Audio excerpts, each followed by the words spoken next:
जो रहीम उत्तम प्रकृति का का करी सकत कुसंग, चंदन विष व्यापत नहीं लिपटे रहत भुजंग।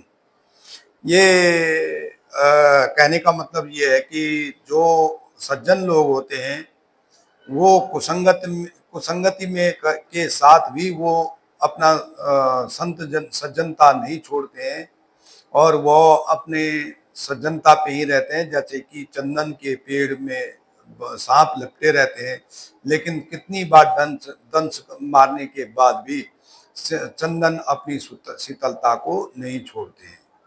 माँ शारदे को नमन। साहित्यिक सचेतना के सभी यूट्यूब चैनल के श्रोता दर्शकों, साहित्य प्रेमियों, सनातन प्रेमियों, श्रोता दर्शकों को साहित्यिक सचेतना की ओर से राय सिंह भंडारी द्वारा हार्दिक अभिनंदन। हम आपके सामने नित नई प्रस्तुति लेकर के आपके सामने उपस्थित होते हैं और सनातन धर्म के और अद्वैत दर्शन के सिद्धांतों को लेकर के आपके सामने प्रस्तुत होते हैं। तो आज का जो विषय है वो है भाव पल्लवन, और उसमें विधा है भाव मतलब जो सूक्ति का विषय हमने भाव पल्लवन करना है। तो कृपया वीडियो को अंत तक देखें और अपनी राय और सुझाव अवश्य प्रकट करें। आपको ये वीडियो कैसी लगी? तो ये जो प्रस्तुति जो अभी सूक्ति मैंने आपको बताई है वो अकबर सम्राट अकबर के 9 रत्नों में से एक रत्न अब्दुल रहीम खान खाना की द्वारा रचित है। इसमें आप अब्दुल रहीम खान खाना यानी रहीम ने वो ज्ञान सनातन का प्राप्त किया है जो कि अच्छे अच्छे ज्ञानियों को नहीं है।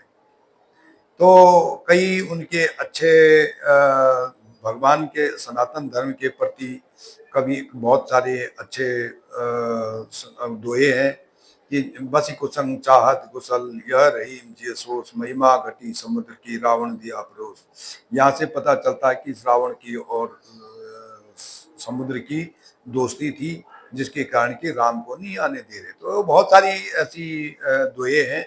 हम उस पर वार्तालाप न करके अभी इस सूक्ति का भाव पल्लवन करना चाह रहे हैं कि मनुष्य, ये मानव का जो प्रवृत्ति है वो सत रज और तम, तीन तीन प्रकार की प्रवृत्तियों से मानव बटा हुआ है। सत मतलब सद्गुण, सदाचार, सद्व्यवहार, जिसमें कि सारे गुण अच्छे होते हैं। दूसरों की सेवा करना, परोपकार करना, क्षमा, दया, शील, सहनशीलता और धैर्यवान और दया, मतलब सहयोग, सहायता, ये इतने सहानुभूति इन लोगों के अंदर, इतने उत्तम प्रकृति के लोगों के अंदर भरे रहते हैं और वे लोग जो है इस पूरी पृथ्वी को अपना परिवार मानते हैं, वसुदैव कुटुंबकम का परिवार मानते हैं। तो ये लोग चंदन के पेड़ की तरह इतने शीतल होते हैं कि कुसंगति के कितने भी कुसंगति उनके सामने, दुष्ट लोग उनके सामने आ जाए, वो अपनी सज्जनता को नहीं छोड़ते हैं। ये तो हो गया सत्गुण वाली प्रवृत्ति, वो देवतुल्य लोग होते हैं। जो दूसरे आते हैं मध्यम प्रकृति के लोग, जिनको हम राजसिक कहते हैं। राजसिक में क्रिया सरल स्वभाव के, तो ये लोग भी रहते हैं मध्यम प्रकृति राजसिक वाले, लेकिन उनको अपने काम से काम है, अपने घर परिवार और इनसे ही मतलब रहता है और इनको अपने लिए काम करना है। हाँ, जहाँ पे अगर इनके कार्यों में विघ्न आ जाता है तो वहाँ पे ये रुष्ट भी हो जाते हैं, लेकिन सर्वथा इनका कार्य जो है किसी को हानि पहुंचाना नहीं होता है, किसी का हित नहीं करना होता है। अब आ जाते हैं दुष्ट प्रवृत्ति के लोग, जिनको कहते हैं तामसिक। तो तामसिक प्रवृत्ति के जो लोग हैं वे एक तरफ से जो है दानव प्रवृत्ति में आते हैं, सत में आ जाते हैं देवगुण देवतुल्य, और राजसिक में आ जाते हैं मानव तुल्य, और जो ये नीच दुष्ट लोग हैं वे आ जाते हैं दानव गुण में, जहाँ पे उनकी प्रवृत्ति हिंसा, घृणा, द्वेष, या मारपीट, या आपके पंच विकार, पंच दोष, पंच द्वेष इसमें भरे होते हैं, जिनका मुख्य ध्येय जो है दूसरों को कष्ट पहुंचाना होता है। तो इस प्रकार से के लोग जो हैं हमेशा अपनी इतना वो अपने सुखों से उतने सुखी नहीं रहेंगे जितने दूसरों के दुखों से दुखी रहेंगे, और इसीलिए लोगों को दुखी करते रहेंगे।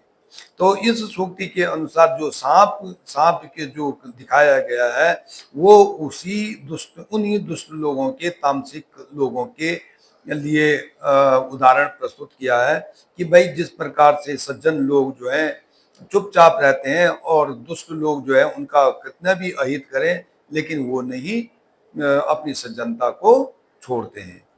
तो इसी उदाहरण को कबीर दास ने भी अपने शब्दों में लिखा है, संत न छोड़े संत ही कोटिक मिले असंत, मलय भुवंगई भेदिया शीतलता न चजंत। यानी मतलब कहने का मतलब वही है कि सज्जन संत सज्जनता नहीं छोड़ते हैं चाहे उसको कुसंगति मिल जाए। धन्यवाद। आशा है आपको ये सूक्ति का भाव अच्छा लगा हुआ। धन्यवाद। राय सिंह भंडारी।